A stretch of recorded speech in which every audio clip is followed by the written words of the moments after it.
Hey everyone, it's Mike from the SEO Pub, and I wanted to do a quick video to show you a free tool that you can grab. And this is related to a note that I shared a few weeks ago.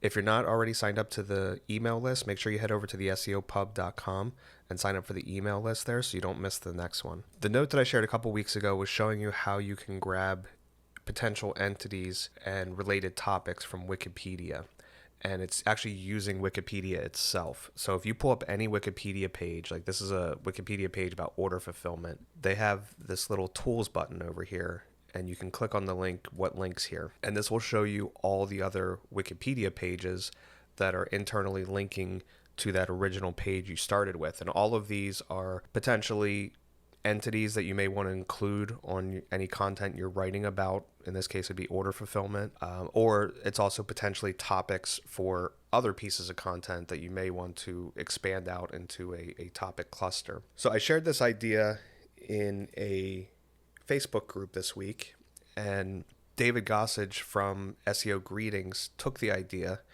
and built a free Google Sheet that you can use to do this automatically. And it's really simple how it works. So if you go to, I'll put a link to David's page in the description, and you can just go down here. Also, make sure you sign up for his email list if you like this. Just go down here, click on this link to try it, and you'll need to make your own copy. And once you have your own copy, it's going to pre-fill with, he put some topics in here that it'll pre-fill with. We don't need those though.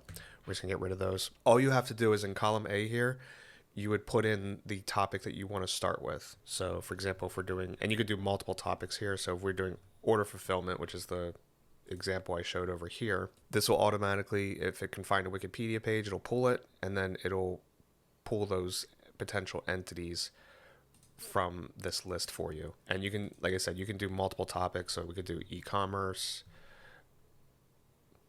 we could do third-party logistics, and there you go. And it just automatically is pulling all these potential entities for you. So great little tool that David put together. Again, head over to his website. Make sure you sign up for the newsletter there. And of course, if you haven't already, sign up for the newsletter at the SEOpub.com. And I'll catch everyone in the next video.